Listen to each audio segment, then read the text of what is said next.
Good morning, my dear students. I'm Deepika Vadva, faculty in Kudos International School in Bundi. Today, we will read chapter 12 of our book Resolution, and the chapter name is also Resolution.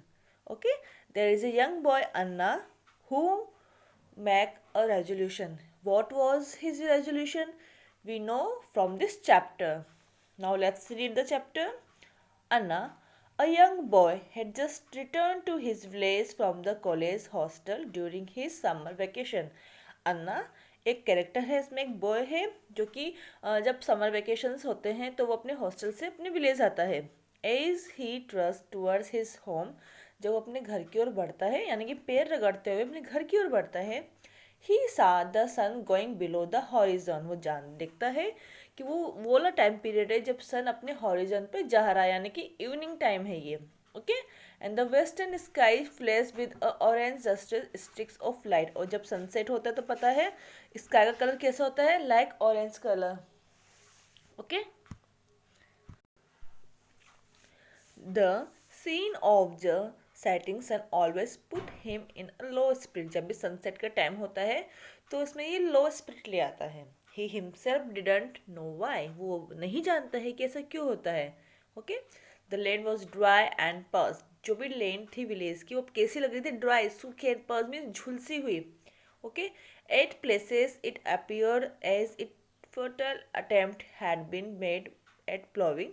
The plow is has hardened. Okay, ऐसा feel हो रहा था कि किसी ने कुछ attempt किया हो इसको प्लाव करने का. प्लाव मीन्स खेत जोतने का. Okay, and the plough is head harden, लेकिन प्लाव के बावजूद भी ये हार्ड है. Here and there cacti of different shapes grew, cacti यानी कि कैक्टस उग रहे हैं डिफरेंट डिफरेंट शेप्स में. A solitary crow perched on the old babul tree, वहाँ पर जो बबुल ट्री है वहाँ पे एक अकेला कौवा बैठा हुआ है. Okay, Anna was struck by the unusual tranquility all around. Anna को वहाँ जो एक शांति दिखती है यानी सन्नाटा दिखता है उसको वो देख के थोड़ा सरप्राइज होता है. Which was pierced by the collective twittering of the birds soaring high in the sky. अब वो जो शांति हो रही चारों तरफ, उन शांति को कौन तोड़ रहा है, वहाँ पे जो बर्ड्स हैं उनकी जो बर्ड्स की आवाज़ें आ रही हैं उससे वो शांति टूट रही है. The jovial fields where the farmers ploughed, जो खुश खेत यानी कि जो हैप्पी हैप्पी खेत रहते थे जहाँ पे फार्मर्स प्लाउ करते थे. एन्जॉय एंड सैंग, एन्जॉय करते थे, गाने गाते थे. The meadows where the cattle grazed, वो मैदान जहाँ पे कैटल ग्रेजिंग करते थे.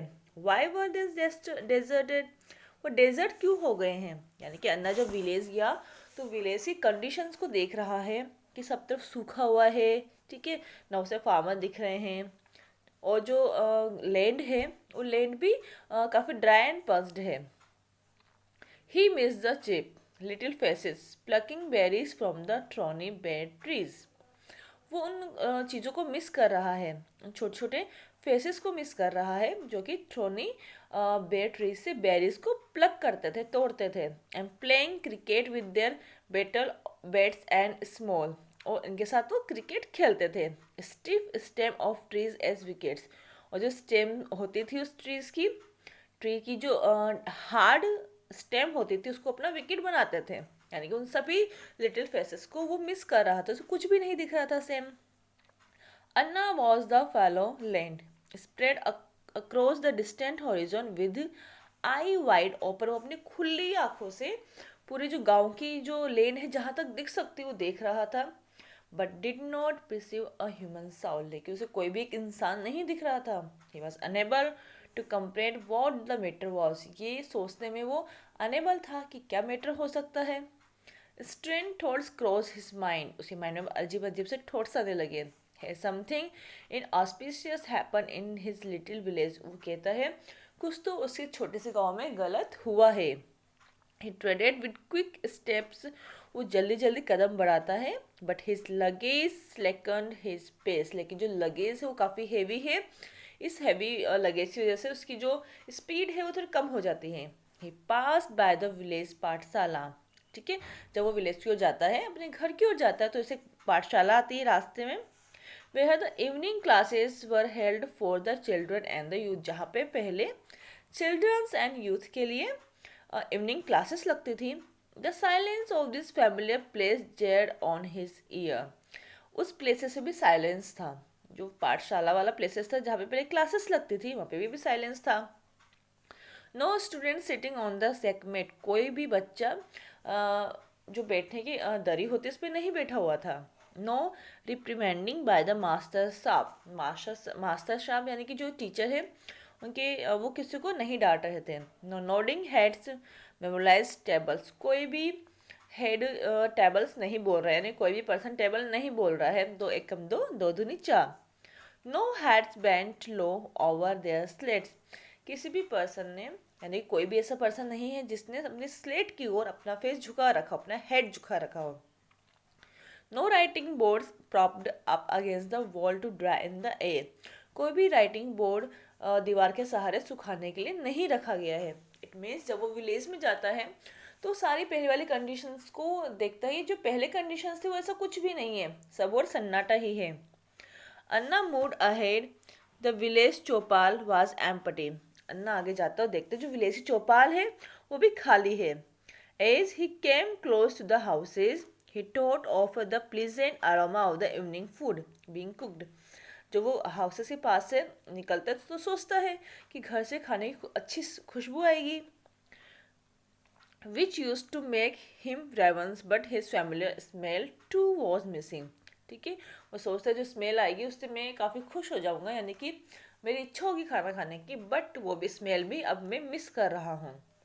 The village dog barked at him has he become a stranger in his own village, जो विलेजेस के डॉग है वो उस पर भौंक रहे हैं, बार्किंग कर रहे हैं क्योंकि उनको लग रहा है ये स्ट्रेंज पर्सन है।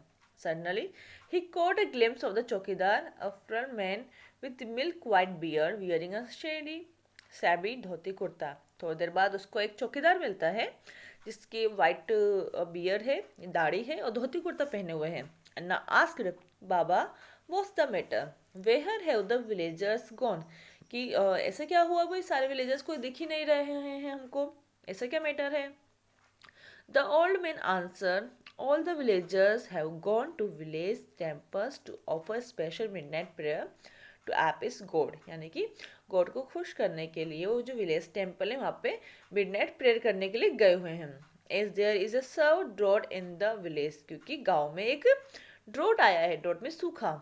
Although there was sufficient rainfall this year yet all the sources of water have dried up, हालांकि सफिशिएंट रेनफॉल हुई थी पर जितने वाटर सोर्सेस है सब ड्राई हैं। To them it is indicate of the fury of God, तो कहता है कि ऐसा लग रहा है कि ये ईश्वर का गुस्सा है, ठीक है। तो उसको ईश्वर को हैप्पी करने के लिए, वो खुश करने के लिए जो विलेज टेम्पल है वहाँ पे गए हैं। ओके, तो this was the first part of our chapter 12 resolution.